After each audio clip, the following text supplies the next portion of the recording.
어느 겨울날 말 한마디 없는 나무꾼이 산속에서 호랑이와 마주쳤습니다.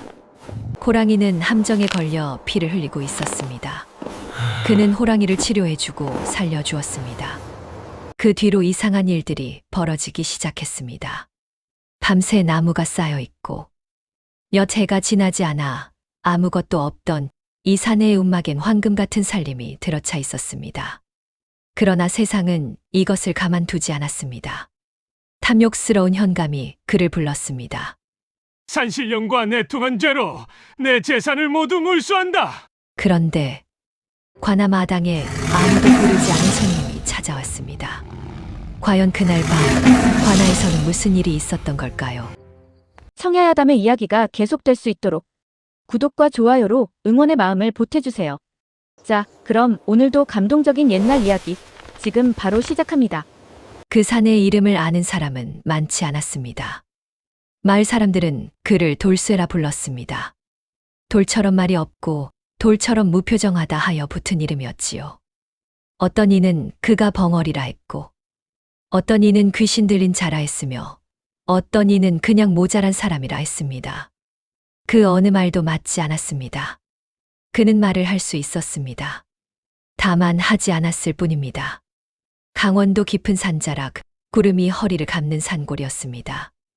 마을이라 하기도 민망한 초가 15채가 골짜기에 웅크리고 있었고 돌쇠는 그 마을 끝 쌍기슬 바위 아래 움막에서 혼자 살았습니다. 새벽이면 도끼를 들고 산으로 올랐습니다. 해질녘이면 나무를 지고 내려왔습니다. 그게 그의 하루였습니다. 그게 그의 세상이었습니다. 사람들은 그에게 말을 걸지 않았습니다. 그도 먼저 말을 걸지 않았습니다. 그렇게 몇 해가 흘렀는지 그 자신도 잊었습니다. 마을 아이들이 가끔 그의 등 뒤로 돌을 던지며 놀았습니다. 벙어리, 벙어리 돌쇠. 그는 돌아보지 않았습니다.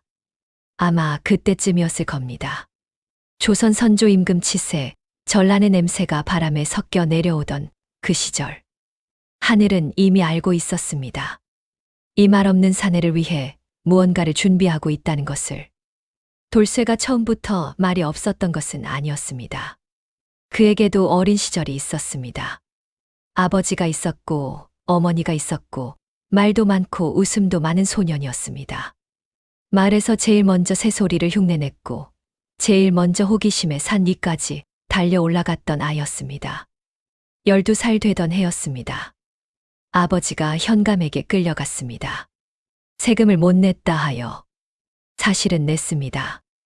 그러나 중간에 관리가 빼돌렸습니다. 아무도 그 말을 들어주지 않았습니다. 아버지는 곤장 30대를 맞고 돌아왔습니다. 그리고 보름 후에 죽었습니다. 어머니는 그 이듬해 봄에 병으로 눕더니 일어나지 못했습니다. 소녀는 그 이후로 말을 끊었습니다. 끊었다기보다 할 말을 잃었습니다. 아니, 더 정확히는 잃었습니다. 말을 해도 아무것도 바뀌지 않는다는 것을 알았습니다. 그래서 침묵을 선택했습니다. 침묵은 체념이 아니었습니다. 침묵은 그가 선택한 유일한 언어였습니다. 세상이 그의 말을 받아주지 않으니 그는 말 대신 행동으로만 살기로 했습니다. 도끼질, 나무 쪼개기. 조선 중기의 겨울은 지금보다 훨씬 깊었습니다. 산에 눈이 쌓이면 허벅지까지 빠졌고 바람이 불면 뼈가 울었습니다. 나무꾼들은 보통 그런 날엔 산에 오르지 않았습니다. 그러나 돌쇠는 올랐습니다. 움막 안에 장작이 2단도 남지 않았기 때문입니다. 아마 정월이었을 겁니다. 아니, 섣달이었을지도 모르겠군요. 어쨌든 눈이 많이 쌓인 날이었습니다. 돌쇠는 허리까지 오는 눈을 헤치며 산 중턱까지 올랐습니다. 도끼를 들었습니다. 마른 소나무를 골랐습니다. 그때 소리가 들렸습니다. 짐승의 소리였습니다. 으르렁거리는 것도 포효하는 것도 아니었습니다. 낮고 무거운 신음이었습니다. 돌쇠는 소리 나는 쪽으로 걸어갔습니다. 바위 틈이었습니다. 눈 속에 파묻힌 짐승 함정이 하나 있었고 그 안에 호랑이가 걸려 있었습니다. 앞발이 함정의 철고리에 물렸습니다. 피가 눈 위에 번졌습니다. 선명한 붉은색이었습니다. 털 속에서 절망이 보였습니다. 호랑이는 돌쇠를 보았습니다. 죽이려는 눈이 아니었습니다. 살려달라는 눈이었습니다. 짐승이 그런 눈을 한다는 것을 그때 돌쇠는 처음 알았습니다. 돌쇠는 오랫동안 그 자리에 서 있었습니다. 그는 망설이지 않았습니다. 다만 시간이 걸렸을 뿐입니다. 도끼를 눈 위에 내려놓았습니다. 소리 없이 호랑이가 몸을 움츠였습니다. 그러나 뛰어오르지는 않았습니다. 발이 물려 있었기 때문만은 아니었을 겁니다. 돌쇠는 철고리 앞에 쪼그려 앉았습니다. 함정은 관아에서 설치한 것이었습니다. 호랑이를 잡아 현감에게 바치기 위한 것. 고리는 단단했습니다. 손이 떨렸습니다. 추위 때문인지 두려움 때문인지 굳이 다 말하지 않겠습니다. 다만 그가 한참을 씨름한 끝에 고리를 열었다는 것만 전하겠습니다. 호랑이는 천천히 발을 뺐습니다. 상처난 발을 눈 위에 얹었습니다. 돌쇠는 움막에서 써오던 헝겊 조각을 꺼내 발을 싸맸습니다. 호랑이는 그동안 움직이지 않았습니다. 작업이 끝났습니다. 둘은 잠시 마주 보았습니다. 말이 필요 없는 순간이 있습니다. 호랑이가 몸을 돌려 숲속으로 걸어갔습니다. 다리를 절었습니다. 그러나 무너지지 않았습니다. 돌쇠는 도끼를 집어들고 나무를 베었습니다. 그게 그날의 전부였습니다. 그때는 아무도 몰랐습니다. 그 조용한 행동 하나가 이 산의 나머지 생을 다시 쓰게 될 줄은. 마을에 노인이 하나 있었습니다. 이름은 없었습니다. 사람들은 그냥 산 노인이라 불렀습니다. 산 중턱 화전에 혼자 살았고 가끔 내려와 장터에서 약초를 팔았으며 말이 많지 않았습니다. 돌쇠처럼. 그래서인지 두 사람은 자연스럽게 가깝게 지냈습니다. 말없이 나란히 앉아 불을 피우고 말없이 함께 나무를 지고 말없이 밥을 나눠 먹었습니다. 호랑이를 살려준 다음 날 노인이 돌쇠의 움막을 찾아왔습니다. 아무 말도 하지 않고 불 앞에 앉았습니다. 한참 후에야 입을 열었습니다. 내가 살린 것이 너를 살릴 것이다. 돌쇠는 대답하지 않았습니다. 노인이 계속했습니다. 그러나 아직은 아니다. 세상은 빠르지 않다. 하늘도 빠르지 않다. 때를 기다려라. 억울함이 쌓여도 분노가 끓어도 때를 기다려라. 돌쇠가 물었습니다. 오랜만에 입을 열었습니다. 얼마나요? 노인이 웃었습니다. 그걸 알면 기다림이 아니지. 그리고 일어섰습니다. 가버렸습니다. 돌쇠는 그날 밤 불을 오래 바라보았습니다. 아마 그가 그 말을 믿었는지 믿지 않았는지는 알 수 없습니다. 어쩌면 둘 다였을지도 모릅니다. 이상한 일은 사흘 뒤부터 시작되었습니다. 아침에 일어나면 문 앞에 나무가 쌓여 있었습니다. 그가 하루 종일 베어야 할 양이 밤 사이에 가지런히 놓여 있었습니다. 처음에는 누군가 장난치는 줄 알았습니다. 그러나 이틀이 지나고 사흘이 지나도 계속되었습니다. 눈 위에는 발자국이 없었습니다. 산에 오르면 짐승들이 피하지 않았습니다. 노루가 가던 길을 비켜주었고 꿩이 날아오르지 않았고 멧돼지가 굴을 비워두었습니다. 산삼이 발에 밟혔습니다. 밟힌 것을 보면 마치 내어준 것 같았습니다. 봄이 되자 돌쇠의 움막 앞에 작은 밭이 생겼습니다. 누가 읽은 것인지 몰랐습니다. 가을이 되자 곡식이 났습니다. 이듬해 봄엔 움막이 커져 있었습니다. 돌쇠는 본 적이 없었습니다. 밤에 자고 일어나면 기둥이 하나 더 있었고 다음 날이면 지붕이 이어져 있었습니다. 돌쇠는 이 모든 것을 기이하게 여겼으나 두려워하지 않았습니다. 고마워했습니다. 그리고 더 열심히 일했습니다. 자신에게 오는 것을 받는 대신 자신에서 나가는 것을 더 내었습니다. 이웃의 가난한 집에 장작을 두고 왔습니다. 아픈 노인 집 앞에 나무를 쌓아두었습니다. 이름을 밝히지 않았습니다. 마을 사람들은 몰랐습니다. 훗날에야 알게 됩니다. 그러나 그때는 아직 그 전이었습니다. 좋은 일은 오래 가지 않습니다. 아니, 오래 가기는 합니다만 혼자 오래 가지는 않습니다. 반드시 무언가를 끌고 옵니다. 소문이 퍼졌습니다. 벙어리 돌쇠가 산신령과 내통한다. 그 산의 집에는 밤마다 귀신이 드나든다. 호랑이를 살려주었다 하더니 호랑이 신과 계약을 맺은 것이다. 처음에는 수군거림이었습니다. 그것이 마을 안에서 돌더니 장터로 나갔고 장터에서 읍내로 갔으며 읍내에서 관하로 들어갔습니다. 현감 오달준이 그 소문을 들었습니다. 오달준은 영리한 사람이었습니다. 그러나 영리한 사람이 탐욕스러울 때 그것은 단순한 악보다 더 위험합니다. 그는 즉시 계산했습니다. 산신령과 내통하는 자라면 그 재산은 불법으로 모은 것이다. 그 재산을 관해서 몰수하면 명분이 선다. 게다가 그 자를 활용하면 백성들을 더 쉽게 다룰 수 있다. 현감은 부하를 불렀습니다. 그 벙어리를 데려오너라. 하늘은 이미 알고 있었습니다. 그러나 아직 때가 아니었습니다. 오달준이라는 자를 두고 사람들은 이런 말을 했습니다. 겉으로는 부처, 속으로는 독사. 그는 사찰의 시주를 많이 했습니다. 덕분에 중들이 그의 편이었고 중들이 백성들에게 현감은 선한 분이라 말했습니다. 그러나 실상은 달랐습니다. 추수 때면 세금을 2배로 거뒀습니다. 장부는 하나로 기록했으나 실제로는 2가지였습니다. 거짓 장부는 위로 올려보냈고 진짜 장부는 본인이 가졌습니다. 가뭄이 들면 구휼미를 빼돌렸습니다. 사람이 죽으면 하늘의 뜻이라 했습니다. 그런 자가 돌쇠를 불렀습니다. 돌쇠는 관하로 끌려갔습니다. 끌려가면서도 말을 하지 않았습니다. 오달준이 물었습니다. 내가 어디서 그 재산을 얻었느냐? 돌쇠는 대답하지 않았습니다. 산신령에게 제를 올렸느냐? 불법 제사를 지냈느냐? 대답하지 않았습니다. 왜 말을 아니하느냐, 벙어리냐? 오달준의 목소리가 높아졌습니다. 돌쇠는 그를 바라보았습니다. 그 눈이 이상했습니다. 오달준은 나중에 부하들에게 이런 말을 했다고 합니다. 그자의 눈이 나를 보는 것 같지 않았다.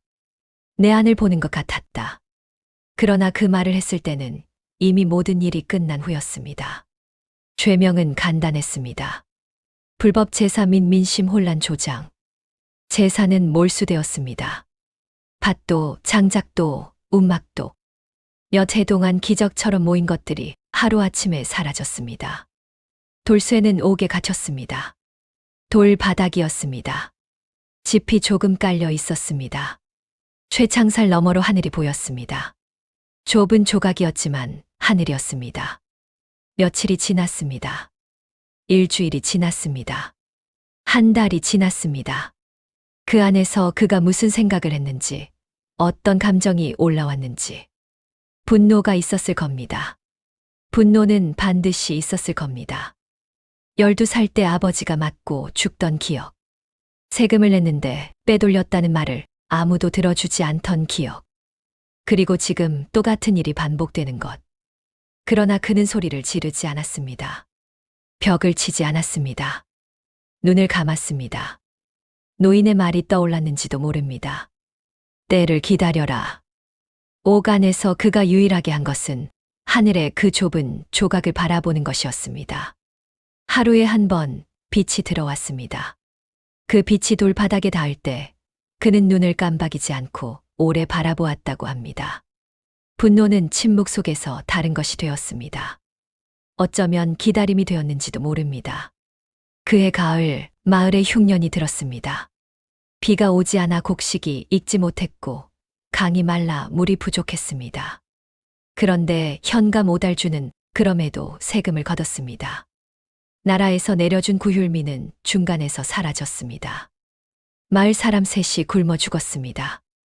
어린아이 하나가 먼저였습니다.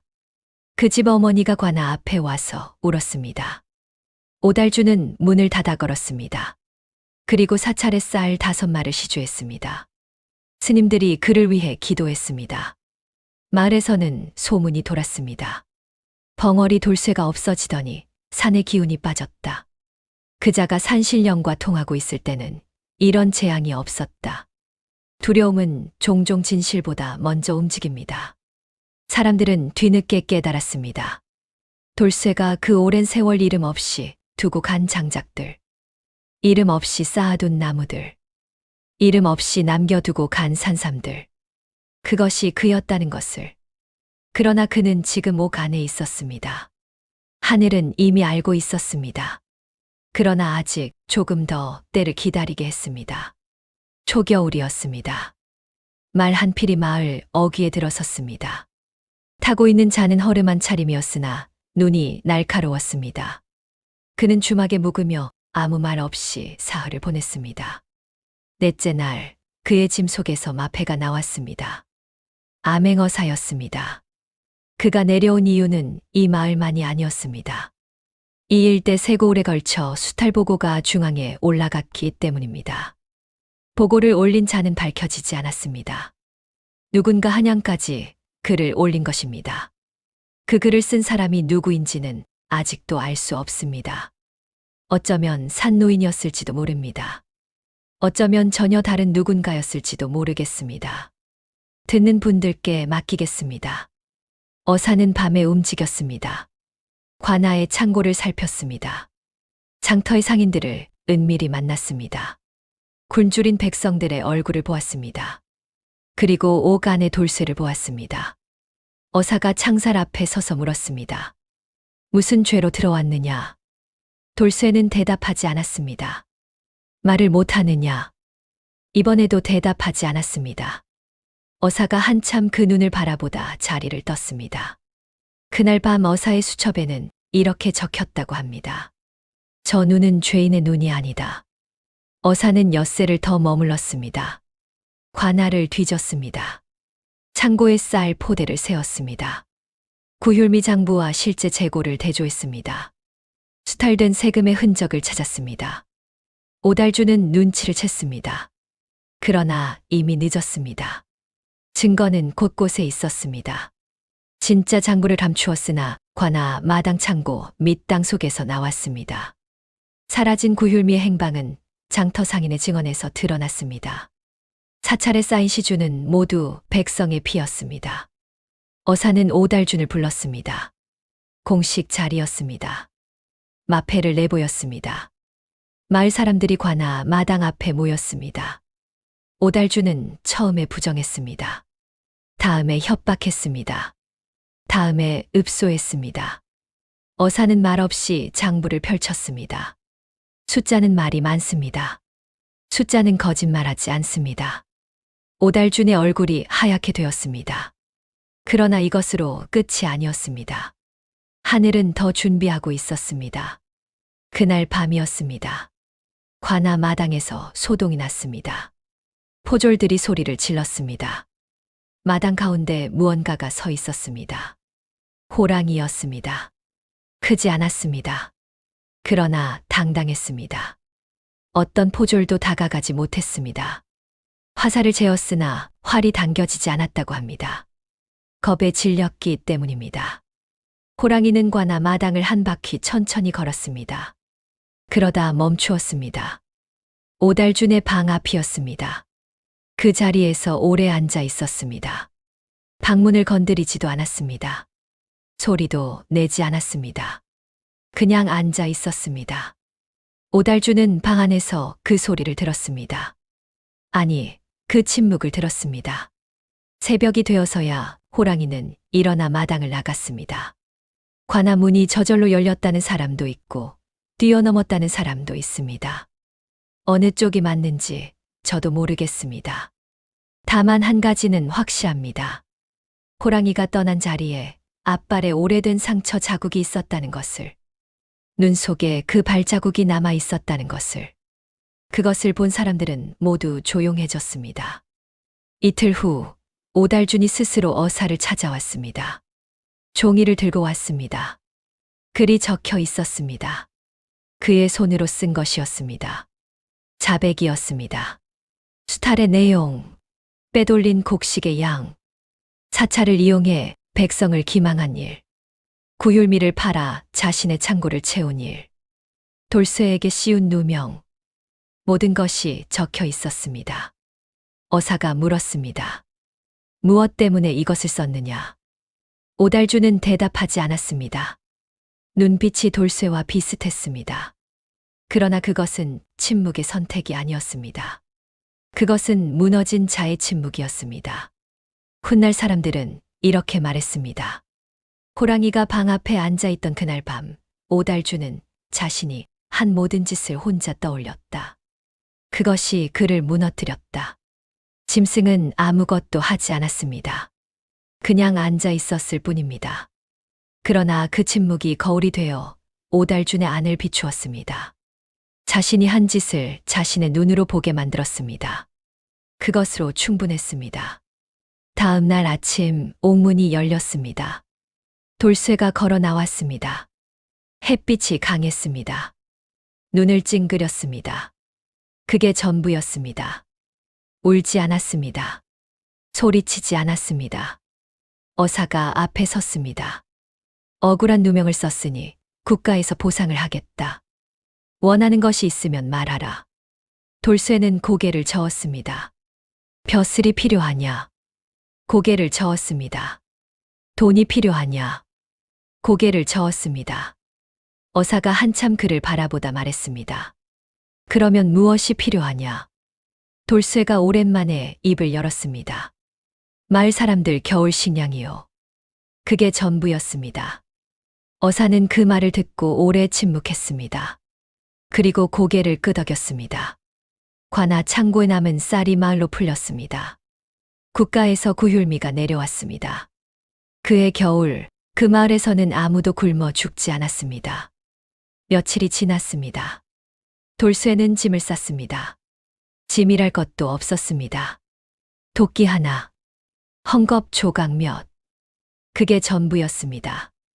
몰수되었던 재산 중 일부가 돌아왔으나 그것은 모두 마을 사람들에게 나누어 주었습니다. 마을 사람들이 붙잡았습니다. 어디 가느냐? 그는 대답하지 않았습니다. 왜 떠나느냐?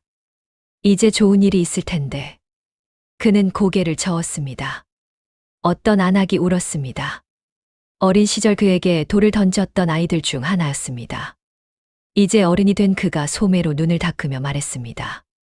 고맙습니다. 미안합니다. 돌쇠는 그 앞에 잠시 섰습니다. 고개를 한번 끄덕였습니다. 그리고 돌아섰습니다. 산을 향해 걸었습니다. 발걸음이 가벼웠습니다. 아니, 어쩌면 무거웠을지도 모릅니다. 그것은 제가 알 수 없습니다. 다만 그가 걷는 모습을 마지막으로 본 사람이 말했습니다. 등이 곧았습니다. 아주 곧았습니다. 그 이후로 돌쇠를 본 사람은 없었습니다. 산에서 가끔 그와 비슷한 사내를 보았다는 이야기가 나왔지만 확인된 것은 없습니다. 노인 스승도 어느 날부터 내려오지 않았습니다. 화전을 찾아가 보니 잡초만 있었습니다. 오달주는 한양으로 압송되어 벼슬을 잃고 귀양을 갔습니다. 마을은 그 이듬해부터 조금씩 살아났습니다. 그리고 이상한 일이 하나 있었습니다. 돌쇠가 살던 움막 자리, 관아에서 불태워버린 그 자리. 봄이 되자 거기에 소나무 한 그루가 자라났습니다. 아무도 심지 않은 것이었습니다. 소나무는 해마다 자랐습니다. 마을 사람들은 그 나무에 이름을 붙이지 않았습니다. 그냥 거기 있는 나무였습니다. 그러나 어느 할머니가 말했다 합니다. 저 나무 아무것도 말하지 않지만 봐라. 겨울에도 푸르지 않느냐. 지금 이 이야기를 듣고 계신 분들께 한 말씀 드리겠습니다. 돌쇠는 황금을 얻지 않았습니다. 벼슬을 얻지 않았습니다. 이름을 남기지 않았습니다. 그러나 그는 무언가를 얻었습니다. 어쩌면 그것은 재산보다 무겁고 벼슬보다 오래가는 것이었을지도 모릅니다. 그것이 무엇인지는 듣는 분들 각자가 다르게 아실 겁니다. 저는 여기까지만 전하겠습니다.